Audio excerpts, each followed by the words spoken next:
My sister Jessica handed me a server's uniform at her wedding rehearsal and whispered, "Sarah, you'll blend in better with the staff than the guests anyway." She thought she was putting me in my place as the family disappointment. She had no idea she was talking to a decorated Air Force colonel who had just returned from classified operations that helped reshape Middle Eastern intelligence networks. The shock on her face when Pastor Williams called me by my rank the next day was worth every moment of humiliation I'd endured. Before we jump back in, tell us where you're tuning in from, and if this story touches you, make sure you're subscribed, because tomorrow, I've saved something extra special for you. The Arizona sun blazed mercilessly as I drove my dusty Jeep Wrangler through the manicured streets of Paradise Valley, each turn taking me deeper into a world that felt increasingly foreign, despite being the place I'd called home for the first 18 years of my life. The palm trees stood like sentinels along the perfectly maintained sidewalks, their fronds barely moving in the scorching desert heat. Every house seemed to compete with the next, in displays of wealth and status, their Mediterranean-style facades gleaming white against the backdrop of Camelback Mountain. Colonel Sarah Martinez, that's who I was now, though the woman driving through these streets felt more like a ghost returning to haunt her former life. At 35, I carried the weight of classified missions and life-altering decisions that had shaped international policy, yet here, approaching the sprawling southwestern mansion that had been my childhood prison, I felt like I was shrinking back into the awkward teenager who never quite fit her mother's vision of success. The house loomed ahead, a testament to my family's real estate empire built on desert land and ambitious dreams.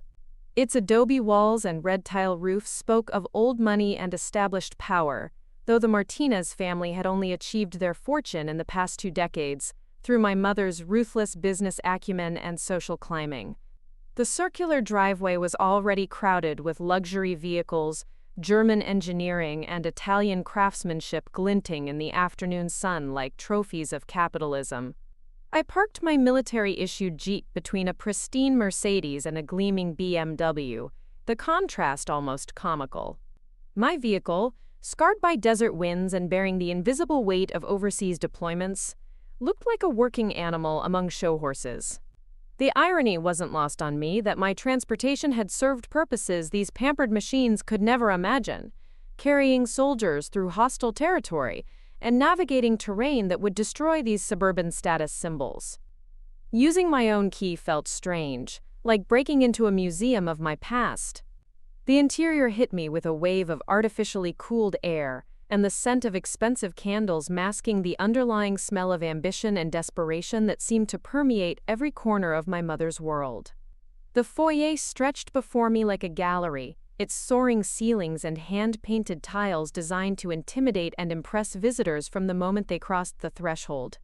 My eyes immediately found the wall where my Air Force Academy graduation photo had once hung, a picture of me in dress blues, beaming with pride and hope for the future I was about to build.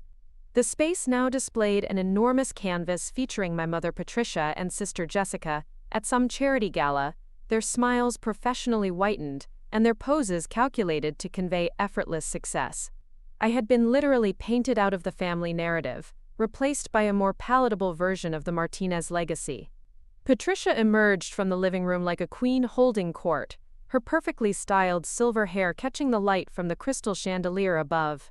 She clutched a glass of what I knew would be her afternoon Chardonnay, the expensive bottle chosen more for its label than its taste. Beside her stood a woman in an efficient black suit, clipboard in hand, clearly the wedding coordinator who had been hired to orchestrate Jessica's perfect day down to the smallest detail. My mother's assessment was immediate and thorough, her gaze traveling from my simple jeans and cotton blouse to my unmanicured nails and practical shoes. In her world of constant performance and careful presentation, I was a discordant note, an element that didn't fit the carefully curated image she'd spent years constructing. Her expression conveyed disappointment without saying a word, a skill she'd perfected through decades of subtle manipulation and control. When she finally spoke, her voice carried the practiced warmth of someone accustomed to being overheard by important people. "Sarah, darling, your room is upstairs, 3rd door on the right. Fresh towels are in the hallway closet if you need them." The words were polite enough, but delivered with the detached efficiency reserved for hired help or unwelcome relatives who couldn't be openly dismissed. She turned back to the wedding coordinator without waiting for my response, launching into an animated discussion about floral arrangements and seating charts, as if I had simply evaporated from the room. The dismissal was complete and practiced, a masterclass in making someone feel invisible while maintaining plausible deniability about any intentional slight. Standing there in the marble-floored entryway, I felt the familiar sensation of becoming translucent in my own family home. The conversations flowed around me like water around a stone, acknowledging my presence only as an obstacle to navigate. This was the house where I'd learned that love was conditional, where approval had to be earned through conformity, and where my dreams of military service had been met with confusion and quiet disapproval. The afternoon stretched ahead like a minefield of social interactions and careful navigation through the personalities that had shaped my complicated relationship with the concept of home. Tomorrow would bring Jessica's wedding, the culmination of everything my family valued: achievement through marriage, social status, and the kind of conventional success that looked beautiful in photographs and sounded impressive at cocktail parties.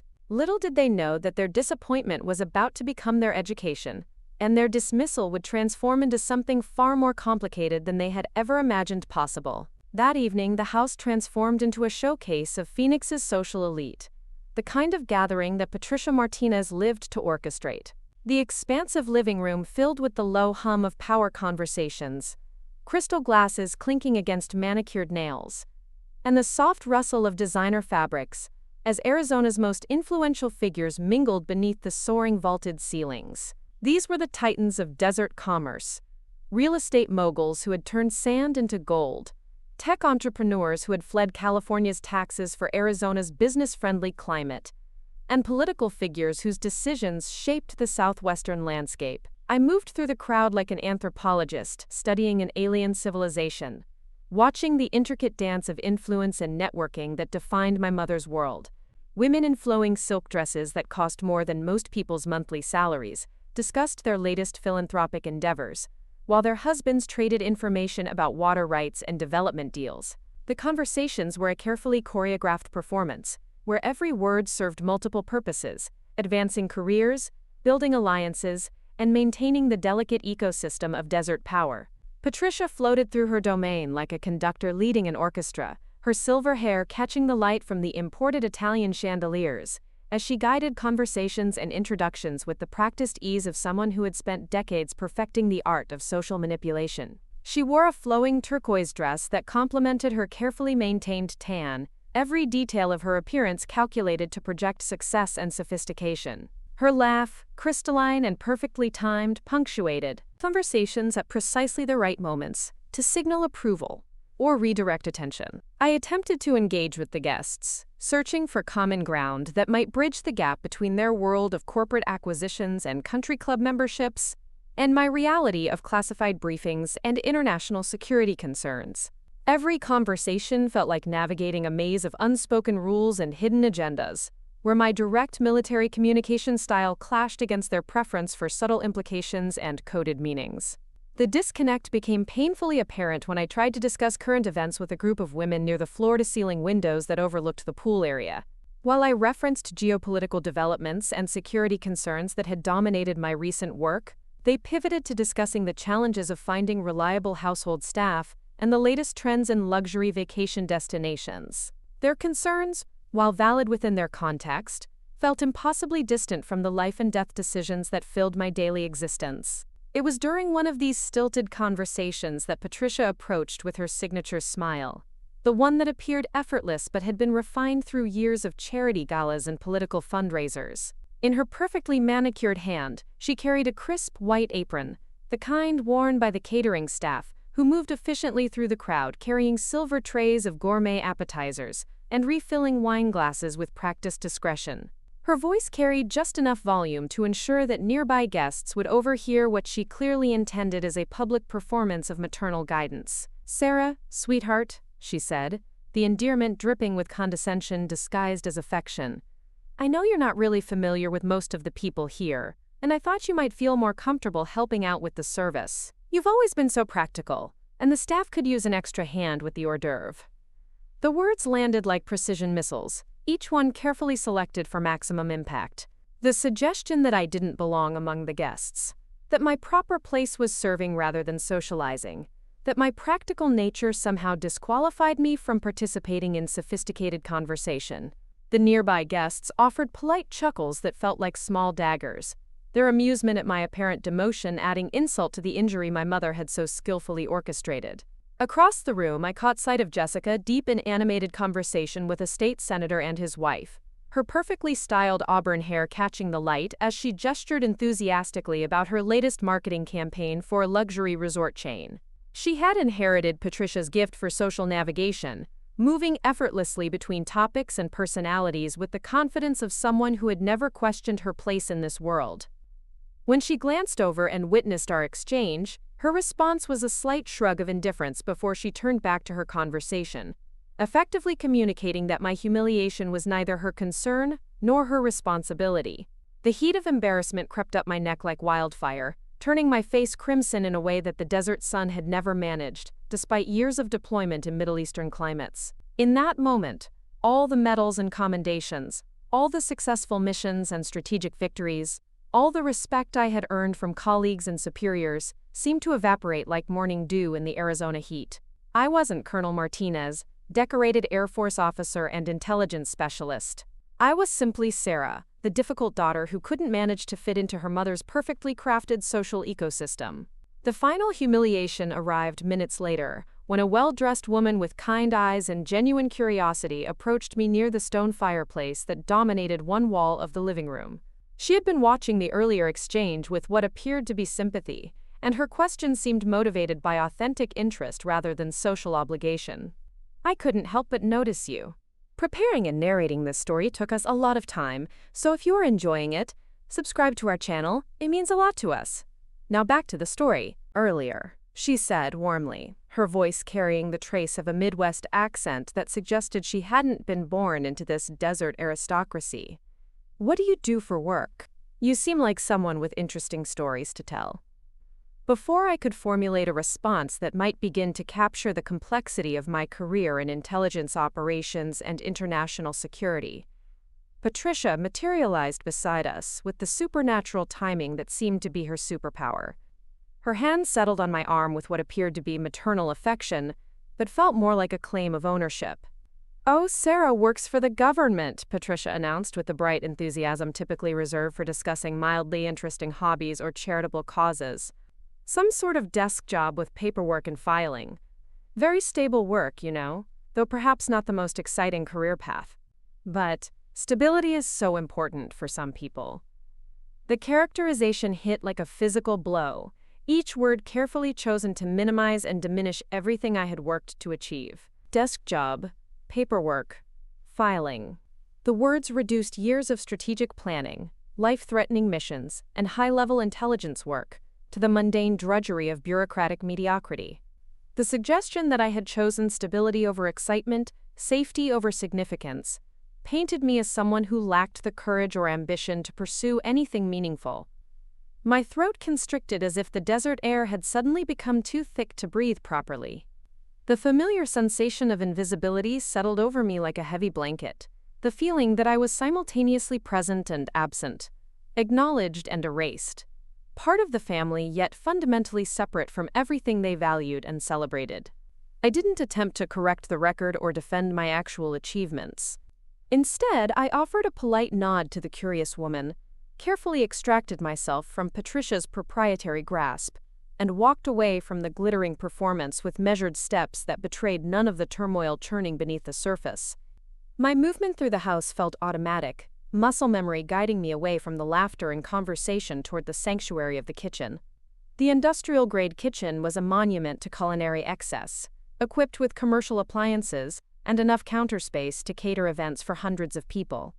Under the harsh LED lighting that replaced the warm ambiance of the living areas, I untied the apron strings with hands that remained perfectly steady, despite the emotional earthquake that had just reshaped my internal landscape. I held the white fabric for a moment, studying its pristine surface and starched precision, before dropping it into the stainless steel garbage receptacle, where it landed on top of discarded lemon rinds and wilted garnishes.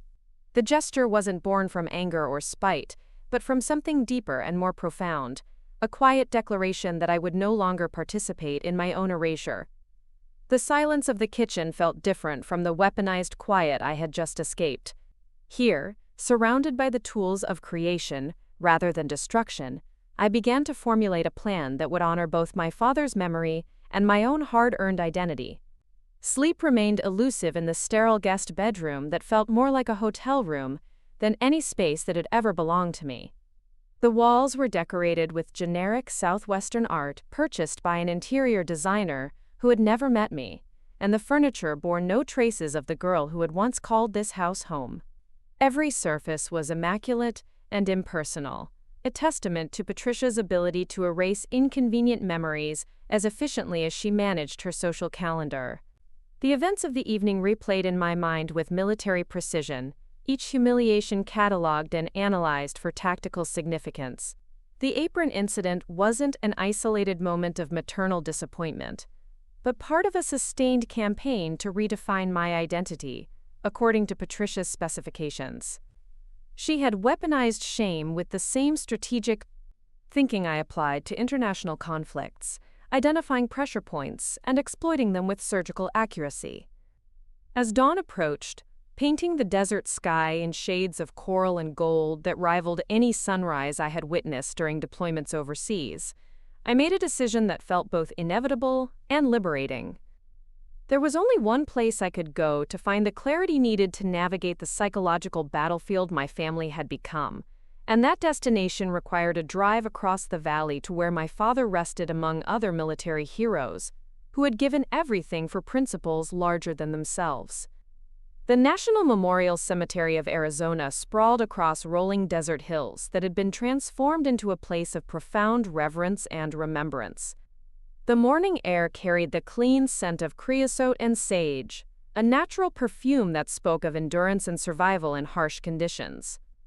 Here, the silence wasn't wielded as a weapon, but offered as a gift, a blanket of peace that honored the stories of service and sacrifice, represented by thousands of white marble markers stretching toward the distant mountains. I found his grave easily, though it had been months since my last visit.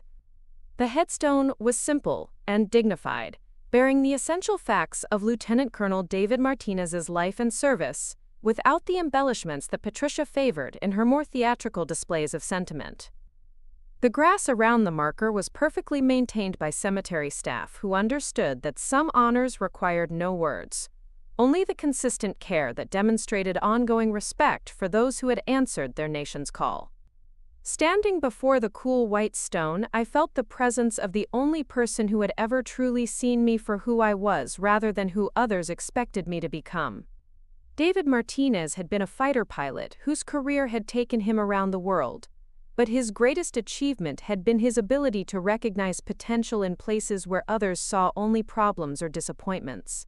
The memory materialized with startling clarity, transporting me back to a sweltering summer evening when I was 12 years old, and already showing signs of the restless energy that would eventually lead me toward military service.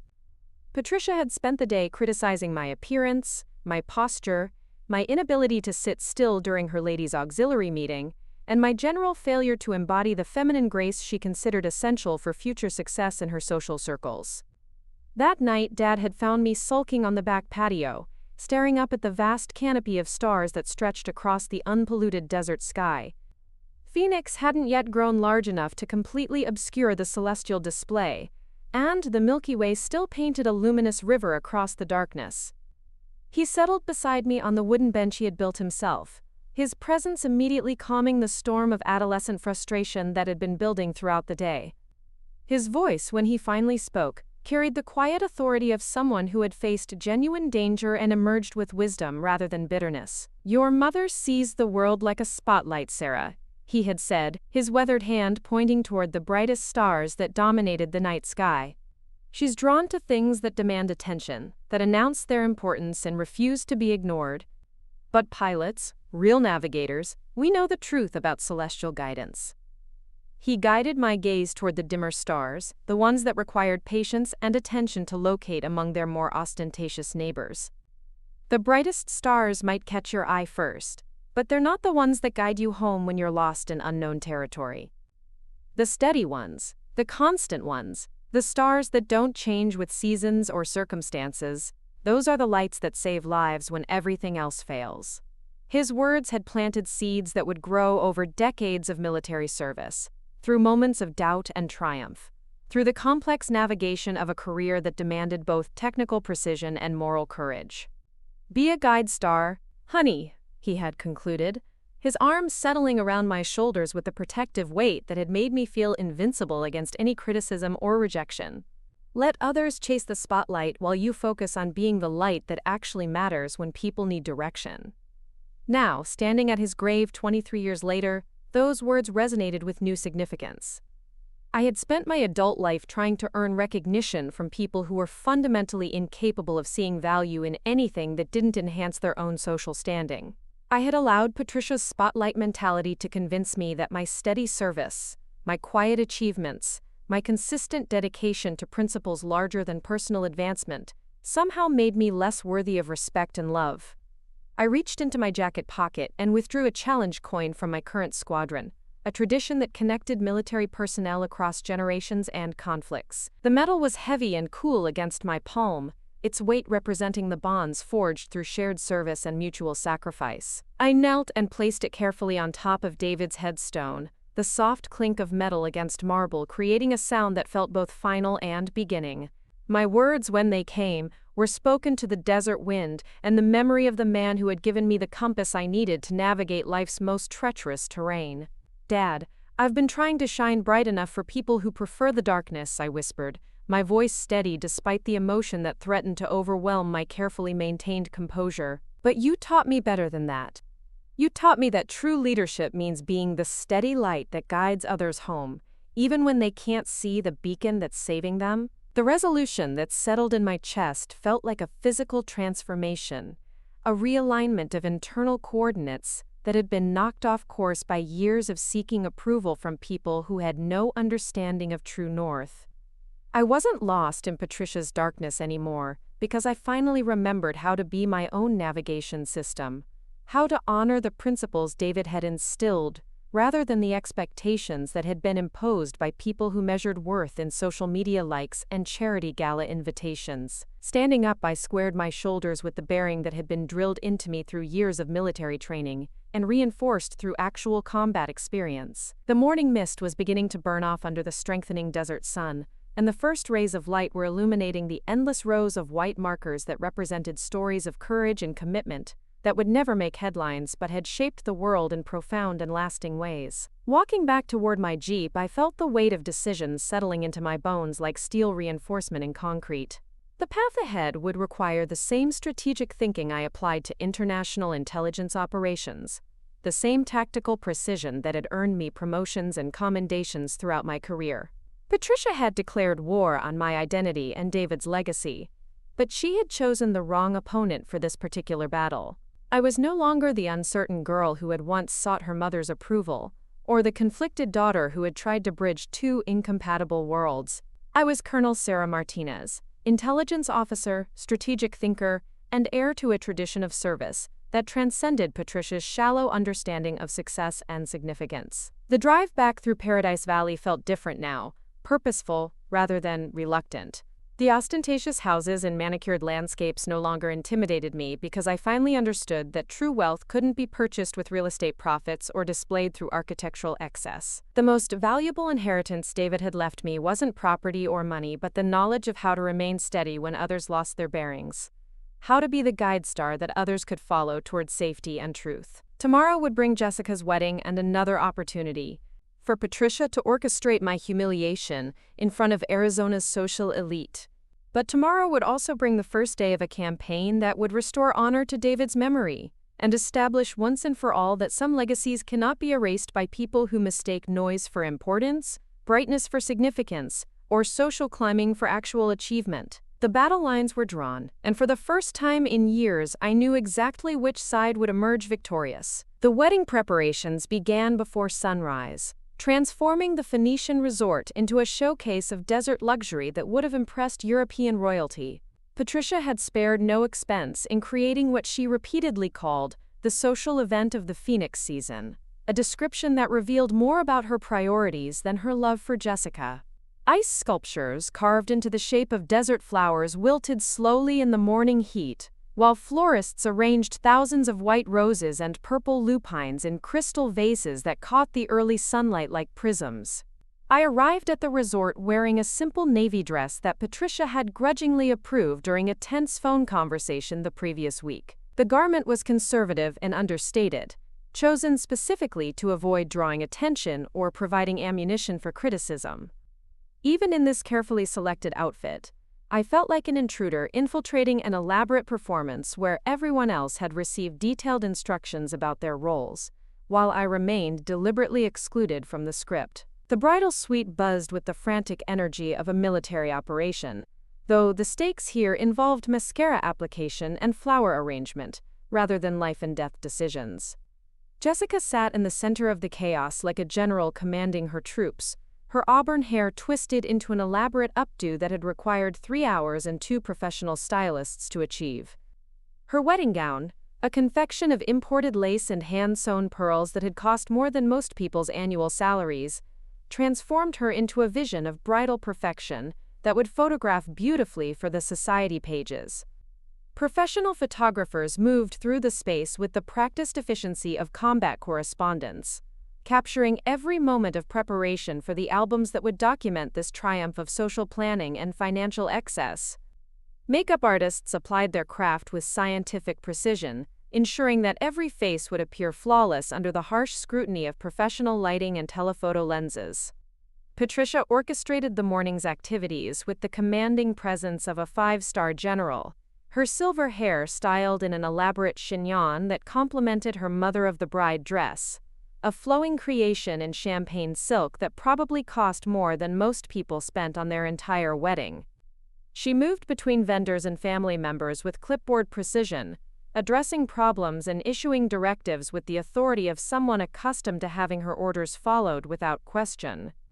The atmosphere in the suite was charged with excitement and nervous energy, but beneath the surface celebration ran an undercurrent of tension that had nothing to do with typical wedding day jitters.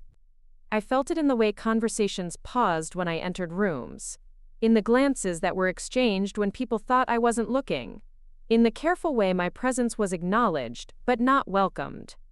My attempts to participate in the pre-ceremony rituals felt forced and uncomfortable, like trying to perform a dance I had never learned to music I couldn't hear.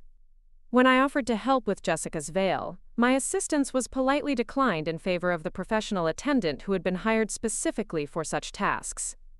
When I suggested taking photographs of the preparation process, I was informed that the professional photographers had already captured everything necessary for the official record. The exclusion felt deliberate and systematic, as if my family had collectively decided that my presence was to be tolerated rather than celebrated, endured, rather than enjoyed.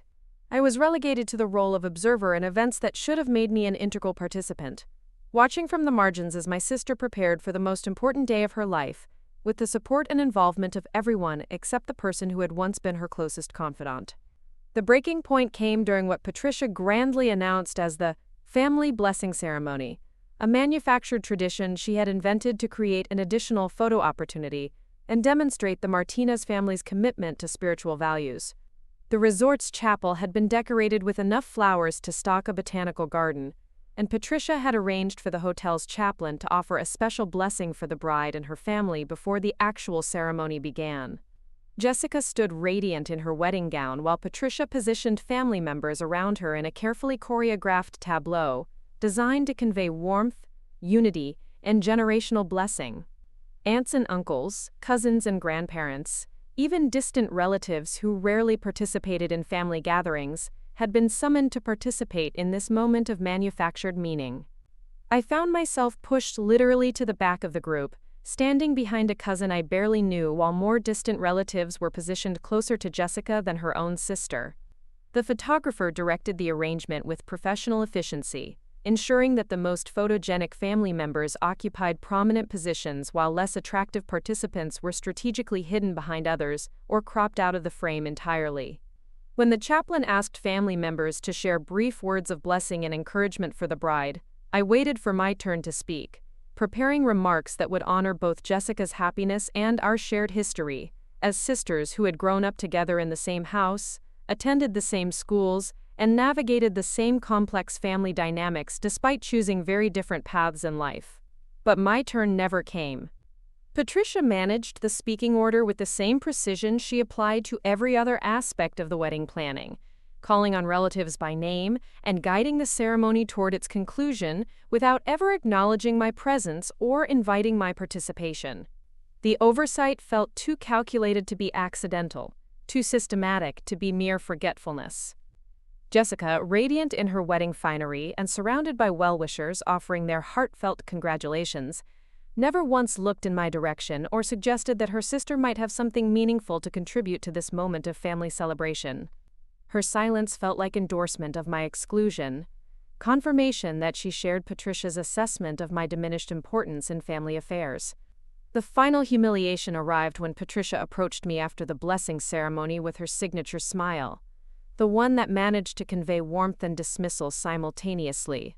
She carried a white serving apron identical to those worn by the catering staff who were preparing for the reception, and her intentions became immediately clear despite the diplomatic language she employed to disguise them. "Sarah, darling," she said in the sweetly poisonous tone that had become her trademark method of delivering criticism disguised as concern, "I've been thinking about how you might feel most comfortable during the reception tonight.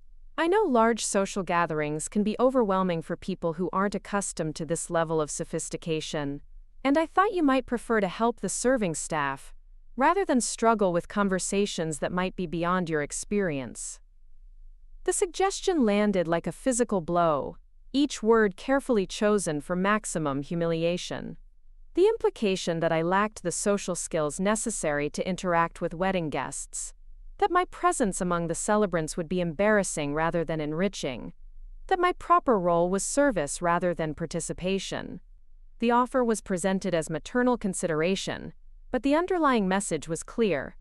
I didn't belong among the people who mattered, and everyone would be more comfortable if I accepted my diminished status gracefully. The nearby relatives who witnessed this exchange offered polite murmurs of agreement, their responses revealing that they shared Patricia's assessment of my social limitations and approved of her diplomatic solution to the problem of my presence.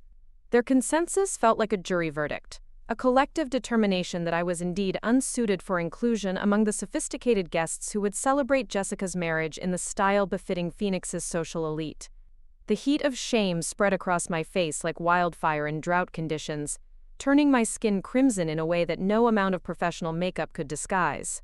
In that moment, all the classified briefings and strategic victories, all the medals and commendations earned through years of dedicated service to my country, seemed to evaporate like morning dew under the merciless desert sun. I wasn't Colonel Martinez, decorated intelligence officer and military strategist. I was simply Sarah, the family disappointment who couldn't manage to fit into her mother's carefully constructed social ecosystem, the awkward relative whose presence required management rather than celebration, the sister whose achievements were so incomprehensible to her own family that they might as well not exist at all. Standing there in the chapel where Jessica would soon exchange vows that would permanently elevate her status in Patricia's hierarchy of family importance, holding the white apron that symbolized my relegation to servant status at my own sister's wedding, I felt something fundamental shift in my understanding of family loyalty and personal dignity. The path forward crystallized with military clarity, and for the first time since arriving in Arizona, I knew exactly what needed to happen next. The white apron in my hands felt heavier than any piece of military equipment I had ever carried, its starched fabric representing something far more dangerous than enemy fire or classified intelligence. This wasn't just a uniform meant to diminish my status among wedding guests. It was a symbol of complete erasure, a final attempt to transform me from family member into hired help at the most important celebration in my sister's life. I stared at the pristine cotton, noting how its brightness seemed to mock the darkness of the moment Patricia had orchestrated with such calculated precision. The chapel around us buzzed with the final preparations for Jessica's ceremony, flowers being adjusted and cameras being positioned for the perfect shots that would document this triumph of social engineering and financial display. Everyone moved with purposeful energy except me, frozen in place while holding the physical manifestation of my mother's contempt. The weight of 20 years of military service pressed against my consciousness like a flood, threatening to break through a weakening dam. Every medal earned through blood and sacrifice, every classified mission that had shaped international policy, every sleepless night spent protecting freedoms that Patricia took for granted, while she orchestrated my humiliation in front of Arizona's social elite. The contrast between my actual achievements and my family's perception of my worth created a cognitive dissonance so profound it felt like psychological warfare. But instead of accepting the apron and surrendering to another performance of diminished expectations, I felt something ancient and powerful stirring in my chest. It was the same feeling that had sustained me through the darkest moments of deployment, when enemy fire had pinned down my unit, and leadership meant making decisions that would either save lives or cost them. It was the recognition that some battles choose you rather than the other way around, and that retreat sometimes means abandoning principles more valuable than personal comfort. Without a word, I handed the apron back to Patricia, my movements deliberate and calm despite the emotional hurricane building inside my chest. Her perfectly composed expression flickered for just a moment, surprise registering before being quickly replaced by the mask of maternal disappointment she had perfected through years of practice. She had expected compliance, perhaps even gratitude for her thoughtful solution to the problem of my social inadequacy. Instead, I walked away from the chapel with the measured stride that had carried me through military ceremonies and classified briefings, my back straight, and my head held high despite the whispered conversations that followed in my wake. The resort's corridors seemed to stretch endlessly as I navigated toward the sanctuary of my hotel room, each step taking me further from the performance Patricia had scripted, and closer to a confrontation that had been decades in the making. The room I had booked was modest by Phoenician standards, but it offered something more valuable than luxury amenities: privacy and secure internet access that would allow me to contact the people who actually understood the significance of my service and sacrifice. I sat on the edge of the bed and pulled out my encrypted phone, the device that connected me to a network of professionals who measured worth through competence rather than social climbing. My first call was to Captain Ryan Thompson, a fellow intelligence officer who had served under my command during our deployment in Syria. Ryan had always possessed the rare combination of technical brilliance and tactical instinct that made him invaluable in complex operations, but more importantly, he had demonstrated the kind of personal loyalty that transcended rank and regulation. When he answered on the second ring, his voice carried the immediate alertness of someone trained to respond to crisis situations. I explained the situation with the clinical precision we used for operational briefings, outlining Patricia's systematic campaign to erase my identity and the escalating nature of her attacks on both my military service and my father's legacy. Ryan listened without interruption, his silence indicating the kind of focused attention he brought to intelligence analysis and strategic planning. When I finished my summary, his response was immediate and decisive. "Colonel, this isn't just personal anymore. She's conducting information warfare against a decorated officer. And that crosses lines that have national security implications. Give me 6 hours to make some calls and gather resources. This stops today." The second call required more delicate handling, but the potential impact was exponentially greater. Dr. Elena Rodriguez had retired from the CIA after a distinguished career in psychological operations and strategic communications, but her network of contacts throughout the intelligence community remained both extensive and influential. Her consulting firm in downtown Phoenix specialized in crisis management for high-profile clients, and her reputation for discretion was matched only by her expertise in managing complex information campaigns. Elena's voice, when she answered, carried the crisp authority of someone accustomed to dealing with situations where reputations and careers hung in the balance. I had met her at a security conference 2 years earlier, and our conversation about the intersection of family dynamics and professional effectiveness had revealed a kindred spirit who understood the unique challenges faced by women in traditionally male-dominated fields. Her analysis of Patricia's tactics was swift and merciless. "Your mother isn't just expressing disapproval, Sarah. She's executing a systematic character assassination designed to isolate you from support networks and undermine your credibility. The timing, the public nature of the humiliations, the way she's controlled the narrative about your career. These are textbook psychological warfare techniques. Elena's proposal was both elegant and devastating in its simplicity. We're going to flip the script entirely. Instead of defending against her attacks, we're going to create a situation where the truth about your service becomes impossible to ignore. By tomorrow evening, everyone at the wedding will understand exactly who you are and what you've accomplished, whether Patricia likes it or not. The third call was the most difficult, but potentially the most powerful. General Amanda Foster had been my commanding officer during my promotion to colonel, and her recommendation had been instrumental in my assignment to high-level intelligence operations that remained classified even among military personnel. She had also become something of a mentor, offering guidance not just on professional development, but on navigating the complex intersection of military service and family expectations. General Foster's reaction to my situation was immediate and uncompromising. Colonel Martinez, what you're describing constitutes harassment of a senior military officer by civilian actors attempting to undermine military authority and morale. This has moved beyond family dynamics into territory that threatens good order and discipline. Her proposal was characteristically direct and effective. I'm going to make some calls to ensure that appropriate recognition is given to your recent service record. There are commendations that should have been public knowledge but remain classified for operational security reasons. It's time for that classification to be reconsidered in light of changed circumstances. As the afternoon progressed, my hotel room transformed into an impromptu command center, where years of military training and intelligence expertise were focused on a single objective: ensuring that truth would triumph over carefully constructed lies. Ryan arrived first, carrying a laptop bag filled with electronic equipment that would have impressed the FBI's technical division. His ability to locate and compile digital evidence was legendary among our colleagues, and his loyalty to people he respected was absolute. Elena arrived an hour later, bringing with her a strategic mind that had helped topple foreign governments and reshape international narratives through the careful application of accurate information at precisely the right moments. Her approach to Patricia's campaign of character assassination was the same methodology she had used against enemy propaganda operations: identify the lies, document the truth, and create conditions where falsehood could no longer survive exposure to facts. The evidence we compiled over the next several hours painted a picture that would have made Patricia physically ill if she had understood its implications.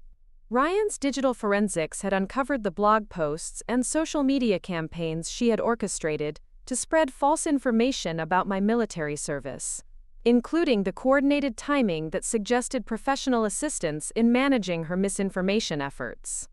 Elena's analysis of Patricia's public statements revealed a pattern of deliberate deception designed to minimize my achievements while maximizing her own family's perceived status. The contrast between her claims about my desk job and the reality of my classified intelligence work created a narrative so compelling that even the most skeptical observer would be forced to acknowledge the scope of her deception. General Foster's contribution was the most devastating to Patricia's carefully constructed fiction. The declassified commendations and service records that arrived via secure transmission documented achievements that would have been front-page news if they hadn't been classified for national security reasons. Operations where my intelligence analysis had prevented terrorist attacks, strategic assessments that had influenced international policy, leadership decisions that had saved American lives in combat situations. As evening approached, we finalized a plan that would honor both military precision and the kind of justice that David Martinez would have approved. The wedding reception would become a classroom where Patricia's lies would be confronted with irrefutable evidence, where my family's understanding of my worth would be permanently altered by contact with reality. The transformation began with my uniform, the dress blues that represented everything Patricia had tried to erase from family memory.